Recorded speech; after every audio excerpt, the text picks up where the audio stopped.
कहानी की दुकान चैनल में आपका स्वागत है। तुम्हारी कोई आखिरी इच्छा हो तो बताओ। महाराज, मैं मरने से पहले एक पेड़ के नीचे बैठकर थोड़ी देर आराम करना चाहती हूँ। मैं हमेशा उस पेड़ की छांव में बैठती थी। राजा और रानी अपनी 1 साल की प्यारी बच्ची के साथ जंगल में सैर करने जाते हैं। वो जंगल शांत, हरा भरा और पक्षियों के मधुर संगीत से गूंज रहा था। राजा और रानी ने सोचा कि ये उनकी बच्ची के लिए प्रकृति के करीब आने का अच्छा अवसर होगा। जंगल की सैर करते हुए राजा और रानी ने एक सुंदर जगह देखी और वहाँ बैठकर आराम करने लगे। कुछ देर प्रकृति का आनंद लेने के बाद झाड़ियों के अंदर से राजा को कुछ महसूस हुआ। उन्हें लगा जैसे कोई जानवर है। उन्होंने रानी से कहा, रानी, मुझे लगता है झाड़ियों के पीछे कोई जानवर है।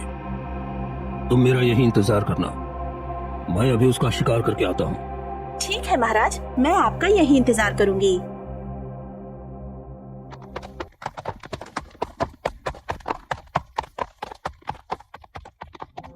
उफ, प्यास की मारी गला सूखा जा रहा है, किंतु ना जाने महाराज कब तक आएंगे।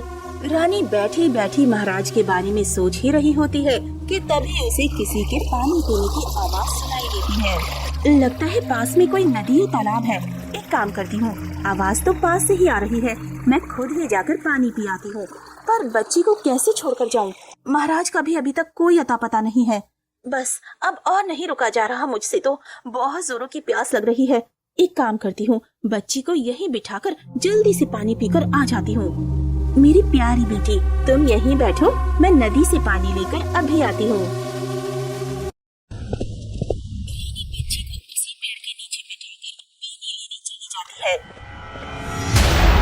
उसी समय एक लोमड़ी घूमती हुई उस रास्ते से बड़बड़ाती हुई गुजर रही होती है।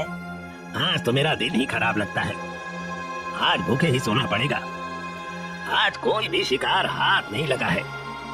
लोमड़ी ऐसा कहते हुए रास्ते से गुजर ही रही होती है कि तभी उसकी नजर पेड़ के नीचे बैठी एक नन्ही सी बच्ची पर पड़ती है। वाह वाह वाह वाह भगवान, तूने इस गरीब की सुन ली। बड़ा परेशान था मैं कि आज मुझे भूखा ही सोना पड़ेगा, पर भगवान देता है तो छप्पड़ फाड़ के देता है। आज तो इंसान का मांस खाकर मजा ही आ जाएगा। लोमड़ी बच्ची के पास दबे पैर आती है और बच्ची को उठाकर अपने साथ जंगल की ओर ले जाती है। थोड़ी देर बाद रानी भी वहाँ आ जाती है। रानी जब बच्ची के पास पहुँचती है तो देखती है बच्ची वहाँ से गायब थी। मेरी बच्ची कहाँ गई? मैं तो तुझे यहीं बिठाकर गई थी। हे भगवान, ना जाने मेरी बच्ची कहाँ चली गई। रानी रोते हुए जोर जोर से राजा को आवाज लगाने लगती है। राजा जी कहाँ हैं आप? जल्दी आइए राजा जी, देखिए हमारी बच्ची को कौन उठा कर ले गया है। रानी की आवाज सुनकर राजा तुरंत शिकार छोड़कर दौड़े चले आते हैं। क्या हुआ रानी, तुम इतनी घबराई हुई क्यों हो और रो क्यों रही हो? महाराज, हमारी नन्ही सी बच्ची को ना जाने कौन उठा कर ले गया है। ये क्या कह रही हो रानी तुम? बच्ची तो तुम्हारे पास ही थी, फिर बच्ची गई कहाँ? महाराज, इसमें मेरी ही गलती है। तुम्हारी गलती? पर क्या? मुझे बहुत जोरों की प्यास लगी थी, तभी पास से पानी की आवाज सुनाई दी। मुझे लगा पास में कोई नदी या तालाब होगा, मैं पानी पीकर जल्दी आ जाऊंगी। पर जब मैं पानी पीकर आई तो बच्ची यहाँ से गायब थी। मुझे लगता है कोई जानवर हमारी बच्ची को उठाकर ले गया है रानी। महाराज, मेरी बच्ची को ढूंढ लाइए। महाराज, मेरी बच्ची को ढूंढ लाइए। बच्ची को ढूंढने के लिए मुझे जंगल की ओर जाना होगा रानी।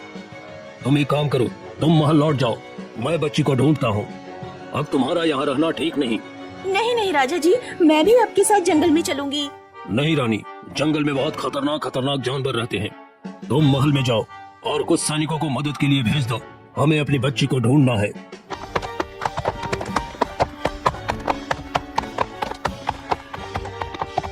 रानी राजा की बात मान जाती है और महल की ओर चल पड़ती है। राजा भी जंगल में जाकर अपनी बच्ची को ढूंढते हैं, लेकिन उसे कुछ नहीं मिलता, जिससे राजा निराश होकर वापस लौट आते हैं। आज तो मेरे मजे ही मजे हैं। इतना मुलायम मांस खाकर तो मुझे बड़ी अच्छी नींद आएगी। और ऊपर से इतना स्वादिष्ट मांस। लोमड़ी को बड़े मजे से हंसता देखकर जंगल का राजा शेर मन ही मन कहता है, आज तो लोमड़ी बड़ा खुश लग रहा है। लगता है आज इसके हाथ कोई बड़ा शिकार लगा है। मुझे इसके पास जाकर देखना चाहिए। अरे ये तो इंसानी बच्चा है, और इस लोमड़ी को इंसानी बच्चा मिल कहाँ से गया? और ये लोमड़ी मुझसे बिना बताए कैसे अकेले अकेले इस बच्ची को खा सकता है? शेर लोमड़ी की ओर बढ़ता है। शेर जैसे ही लोमड़ी के पास आता है, लोमड़ी कूदती फांदती वहाँ से भाग जाती है। शेर भी लोमड़ी का पीछा करता हुआ उसके पीछे पीछे दौड़ता है। तभी वहीं से कुछ दूर खड़ी एक बहुत बड़ी बकरी ये सब नजारा देख रही होती है। मुझे जल्दी से इस बच्ची को यहाँ से दूर लेकर जाना होगा। अगर मैं इस बच्ची को जल्दी यहाँ से लेकर नहीं गई तो वो लोमड़ी और शेर इस प्यारी नन्ही सी बच्ची को मारकर खा जाएंगे। इतना सोचकर बकरी बच्ची को उठाकर अपने साथ अपने घर ले जाती है। हे भगवान, ना जाने ये नन्ही बच्ची किसकी है। अब मैं इसे इसके माँ बाप के पास कैसे छोड़कर आऊं? अगर समय पर मैं इस बच्ची को यहाँ लेकर नहीं आती तो वो दोनों इस बच्ची को अपना भोजन बना लेते। अभी अगर मैं बाहर इस बच्ची को लेकर गई तो वे दोनों भूखे जानवर कहीं इस बच्ची पर हमला ना कर दें। नहीं नहीं, मैं इस बच्ची को बाहर लेकर नहीं जा सकती। जब तक इस बच्ची के माँ बाप नहीं मिल जाते मैं इसकी देखभाल करूँगी। मैं ही इसकी देखभाल करूँगी। बकरी अब उस बच्ची को अपनी बच्ची की तरह पालने लगती है। बकरी बच्ची को घर पर ही छोड़ती है और बाहर जंगल में चरने चली जाती है। शाम तक वापस घर आती और बच्ची को अपना दूध पिलाती। ऐसे करते करते समय बीतता है और बच्ची बड़ी हो जाती है। बेटी, मैं जंगल जा रही हूँ। तुम्हारे लिए कुछ मीठे मीठे फल भी ले आऊंगी। तुम इस घर से बाहर बिल्कुल भी मत निकलना। जी माँ, मैं इस घर से बाहर बिल्कुल भी नहीं जाऊंगी। आप फिक्र मत करिए, मैं आपका रोज की तरह यहीं पर इस घर में ही इंतजार करूंगी।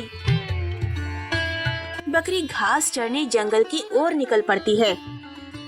बकरी भर पेट घास खाती है और रास्ते से कुछ मीठे मीठे फलों को भी तोड़कर अपने साथ ले आती है। अरे सारे मजे तो इस बकरी के ही हैं।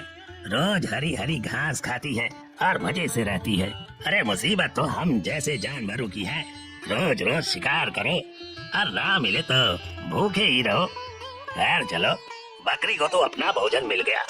मैं भी अपने भोजन की तलाश करता हूँ। ऐसा कहकर लोमड़ी अपने भोजन की तलाश में निकल जाती है। वहीं दूसरी ओर बकरी भी रोज रोज घास चरने जंगल जाती और शाम होते ही खूब सारे मीठे मीठे फल अपनी बच्ची के लिए जंगल से तोड़ लाती। अरे समझ में नहीं आता, ये बकरी रोज रोज इतने सारे फल लेकर कहाँ जाती है? अरे इतने बड़े जंगल में इस बकरी को घास की तो कोई कमी है नहीं। ये बकरी जिंदगी भर भी खाएगी तो इस जंगल की घास कम नहीं होगी। फिर भी इतने सारे फल लेकर कहाँ जाती है? मुझे पता लगाना पड़ेगा माजरा क्या है। लोमड़ी बकरी का पीछा करती हुई उसके घर तक पहुंच जाती है। माँ, आप आ गई? मैं कब से आपका इंतजार कर रही थी। बड़ी जोरों की भूख लग रही थी मुझे।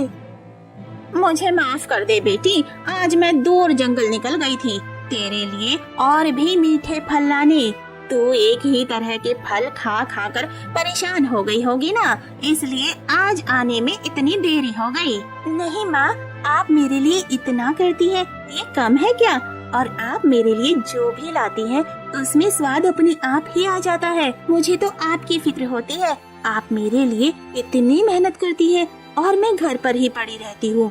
आपके लिए कुछ भी नहीं कर पा रही हूँ मैं। माँ, आज से आप घर पर रहना और मैं आपके लिए जंगल से घास लेकर आऊंगी और मैं अपने लिए मीठे फल भी ले आऊंगी। नहीं नहीं बेटी, तो इस घर से बिल्कुल भी बाहर मत जाना। ये जंगल जंगली जानवरों से भरा पड़ा है। बड़ी ही मुश्किल से तुझे उस लोमड़ी और शेर से बचाया था मैंने। तो यही घर पर ही सुरक्षित है बेटी, इस घर से बाहर मत जाना। खिड़की के बाहर से लोमड़ी उसकी सारी बातें सुन रहा होता है। अच्छा तो ये बात है, मतलब ये वही बच्ची है जिसे मैं चुरा कर ले आया था, और शेर दादा को लगा कि मैंने उस बच्ची को अकेले ही हजम कर लिया है। अभी जाता हूँ शेर दादा के पास और उन्हें इस बच्ची के बारे में बताता हूँ। लोमड़ी भागता हुआ शेर दादा के पास जाता है और उसे सारी बातें बताता है। क्या तुम सच कह रहे हो? अरे हाँ शेर दादा, मैं बिल्कुल सच कह रहा हूँ। वो वही बच्ची है और उस बकरी ने उस बच्ची को अपने घर में छुपा करके रखा है। अगर ऐसी बात है तो हमें उसके पास चलना चाहिए। मेरे राज्य में रहकर मेरे से ही बगावत कर रही है वो बकरी। आज उन दोनों का काम तमाम कर दूंगा। अरे नहीं नहीं शेर दादा, आप ऐसा नहीं कर सकते।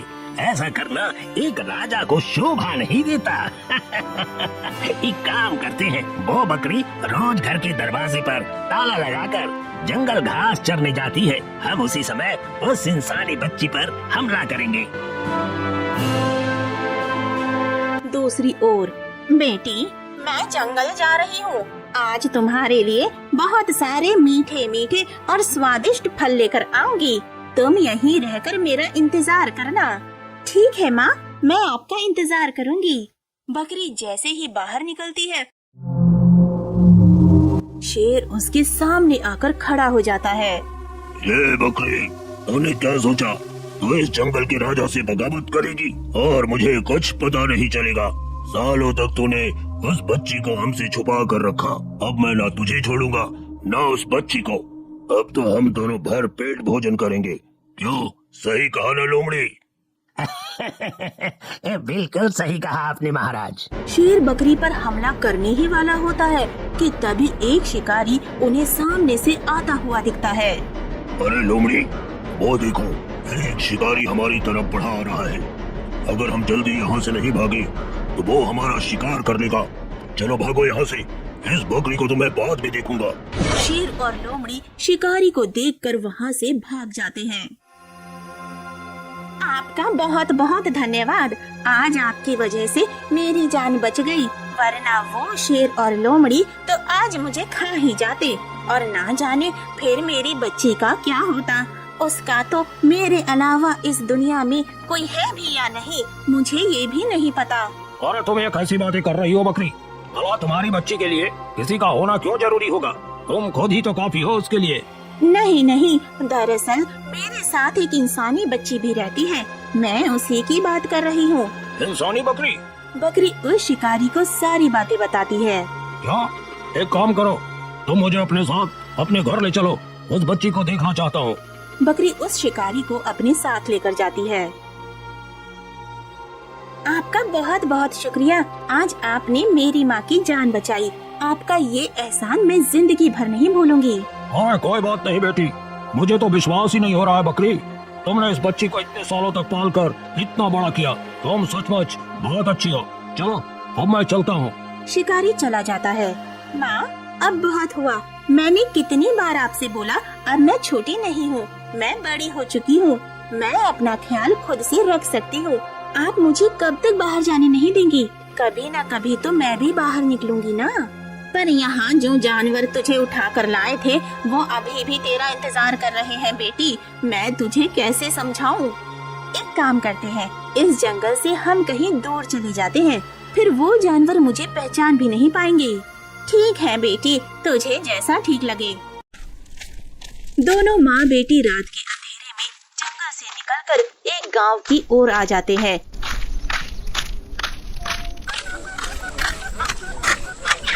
जहाँ वो एक छोटी सी झोपड़ी बनाकर रहने लगते हैं। सुबह होती है।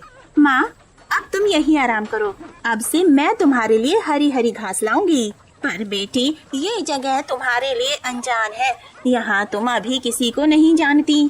पर माँ यहाँ सारे मेरे ही तरह इंसान रहते हैं, अब हमें उन जंगली जानवरों से कोई खतरा नहीं है, आप फिक्र मत करिए।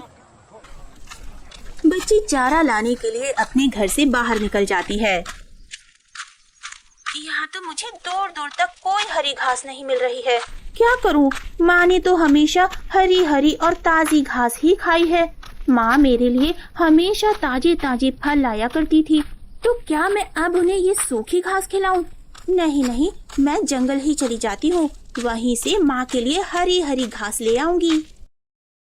बच्ची जंगल की ओर चलने लगती है। तभी उसे एक घायल चिड़िया मिलती है।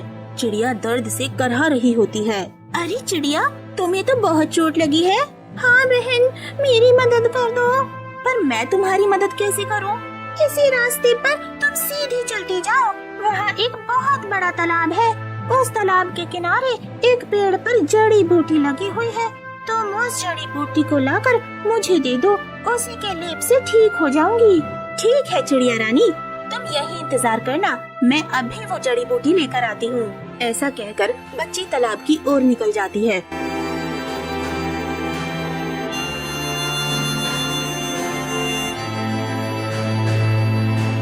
और वहाँ से जड़ी बूटी ले आती है। जड़ी बूटी लगाते ही चिड़िया ठीक हो जाती है। तुम्हारा बहुत बहुत धन्यवाद बहन, अगर तुम मेरी मदद ना करती तो मैं ठीक नहीं हो पाती। वैसे तुम कौन हो बहन? क्या नाम है तुम्हारा और तुम यहाँ कैसे? मैं यहीं पास के गांव में रहती हूँ। यहाँ इस जंगल में हरी घास लेने आई थी। पर चिड़िया रानी, मेरा कोई नाम तो है नहीं। क्या तुम्हारा कोई नाम नहीं है? चलो मैं तुम्हारा नाम रखती हूँ, आज से तुम्हारा नाम परी है। वाह, ये तो वाकई बहुत प्यारा नाम है। शुक्रिया चिड़िया रानी, अब मैं चलती हूँ वरना अंधेरा हो जाएगा। परी हरी घास तोड़कर अपने घर चली जाती है। दूसरे दिन गांव में राजा का छोटा भाई अपने 2 सैनिकों को लेकर आता है और वहाँ वो गांव के सारे लोगों से कर की वसूली करने लगता है। तभी उसकी नजर परी पर जाती है। ये लड़की कौन है? इसे तो यहाँ पहले कभी नहीं देखा। महाराज, ये लड़की अभी कुछ दिनों पहले यहाँ रहने आई है, तो इसे इस गांव के नियम के बारे में बता दो। यहाँ सारे लोग मुझे कर देते हैं, तुम्हें भी देना होगा। परंतु महाराज, मेरे पास तो देने के लिए कुछ भी नहीं है। क्या तुम्हारे पास देने के लिए कुछ भी नहीं है? तुम मुझे कर देने से मना कर रही हो। महाराज, ये अभी इस गांव में नई नई आई है, इसे अभी कुछ नहीं पता। आप फिक्र न करें, हम इसे सब कुछ समझा देंगे। ठीक है, मैं अगले हफ्ते फिर आऊंगा, तब तक इस लड़की को तुम लोग अच्छे से समझा देना। मुझे इससे भी कर चाहिए अगले हफ्ते से। ऐसा कहकर राजा का भाई चला जाता है। वहीं दूसरी ओर राजा रानी बागान में बैठे हुए थे। तभी एक सुंदर सा तोता उड़कर उनके बागान में एक पेड़ पर बैठ जाता है। वाह, कितना सुंदर तोता है। ऐसा तोता तो मैंने पहले कभी नहीं देखा। राजा सैनिकों से तोता पकड़ने को कहते हैं। महाराज, मैं तो इस तोते को नहीं पकड़ सकता, पर हमारे राज्य में एक शिकारी है जो इस तोते को पकड़ सकता है। राजा तुरंत आदेश देते हैं कि शिकारी को बुलाया जाए। वहीं दूसरी ओर राजा का भाई गांव में जाता है। मैंने तुमसे पिछले हफ्ते कर के लिए कहा था, तुमने मुझे अभी तक कोई कर नहीं दिया है। चलो मुझे कर ला कर दो। महाराज, मैं आपको क्या दूं? मेरे पास तो आपको देने के लिए कुछ भी नहीं है। सैनिकों, इसके घर की तलाशी लो और जो भी मिले उसे ले आओ। महाराज, ये सोने की चैन मिली है। राजा मन ही मन सोचता है, अरे ये चैन तो हमारी खानदानी चैन है, कहीं ये बच्ची वही तो नहीं जिसे लोमड़ी उठा कर ले गई थी। मुझे इसे दुनिया की नजरों से छुपाना होगा। ठीक है, अगर तुम्हें कर नहीं देना तो तुम्हें मेरे साथ महल चलना होगा, वही तुम काम करना। और हाँ, इस चेन के बारे में तुम किसी से भी कुछ नहीं कहोगी। ठीक है। परी महल जाती है और रानी के कक्ष में काम करने लगती है। एक दिन राजा की नजर उस पर जाती है। कौन हो तुम? यहाँ तो तुम्हें पहले कभी नहीं देखा। परी सारी बात राजा को बताती है।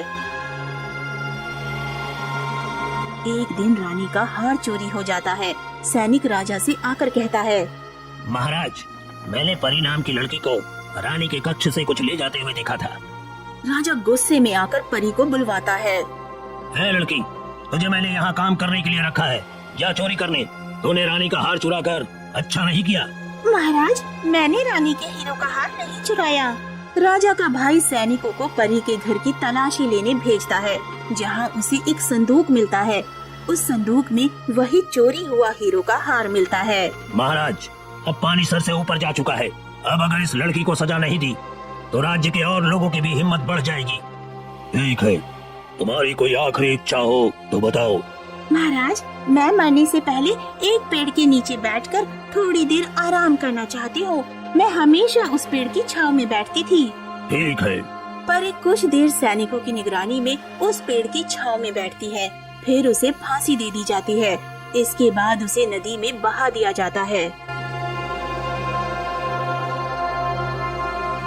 आज तो बहुत देर हो गई, मेरी बेटी अभी तक घर नहीं आई। दूसरी ओर महल में शिकारी आता है। तभी राजा का भाई एक सैनिक से कह रहा होता है, सैनिकों, ये लो तुम्हारा इनाम। तुमने बहुत अच्छा काम किया। वो हीरो का हार उस लड़की के घर में रखकर मैं यही चाहता था कि कैसे इसे अपने रास्ते से हटाऊं, जो कि ये कोई और नहीं बल्कि राजा जी की ही बेटी है, जिसे कुछ समय पहले एक लोमड़ी उठा कर ले गई थी। अगर मैं इसे अपने रास्ते से नहीं हटाता तो भैया ये सारा राजपाट उस लड़की के नाम कर देते। इसलिए मैंने उसे फांसी की सजा दिलवाई। हे भगवान, उस मासूम बेचारी को इन लोगों ने फांसी दे दी।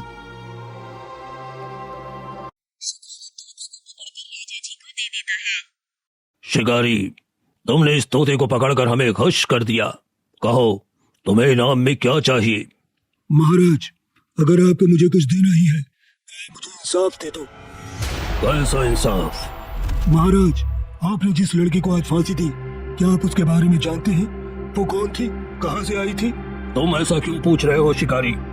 मैं उसके बारे में कुछ नहीं जानता, पर हाँ इतना जानता हूँ कि उस लड़की ने रानी का हीरो का हार चुराया था, जिसके बाद मेरे छोटे भाई ने उसे फांसी की सजा दिलवा दी ताकि कोई दोबारा ऐसा न कर सके।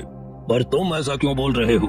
क्योंकि महाराज, वो और कोई नहीं, आपकी बेटी थी, जिसे जंगल में लोमड़ी चुरा कर ले गई थी। उसे एक बकरी ने पाला और अभी कुछ समय पहले ही वे लोग जंगल से गांव में रहने आए थे, जिसके बाद आपके छोटे भाई को उसकी सच्चाई के बारे में पता चल गया। आप उस लड़की को ये सारा राजपाट न दे दें, इसलिए एक षड्यंत्र रचकर आपके छोटे भाई ने उसे रास्ते से हटा दिया। राजा को ये सुनकर बहुत दुख होता है। राजा उस बकरी से मिलने जाता है। बकरी राजा को सारी बात बताती है। हे भगवान, ये मुझसे कैसा अनर्थ हो गया। मेरे ही राज्य में मेरे ही हाथों मेरी पुत्री की हत्या हो गई। राजा रोते रोते अपनी बेटी को याद ही कर रहा होता है कि तभी उसकी बेटी उसके सामने आ जाती है। ये क्या? तुम्हें तो फांसी दे दी गई थी, फिर तुम जिंदा कैसे हो? महाराज, आपको याद है, आपने मुझे आखिरी इच्छा पूरी करने को कहा था। हाँ, मुझे याद है। मैं जिस पेड़ के नीचे बैठी थी, मैंने उसकी जड़ी बूटी खा ली थी। वो पेड़ बहुत ही चमत्कारी है। अगर मैंने चोरी की होती तो आज मैं जिंदा नहीं बचती, पर मैंने चोरी नहीं की थी तो आज मैं आपके सामने जिंदा हूँ। मुझे माफ कर दे बेटी, मुझसे बहुत बड़ी भूल हो गई है। राजा महल जाता है और अपने भाई और उसके सैनिक को आजीवन कारावास की सजा सुना देता है और खुशी खुशी अपनी बेटी के साथ महल में रहने लगता है। वो उस बकरी को भी अपने महल में रख लेता है।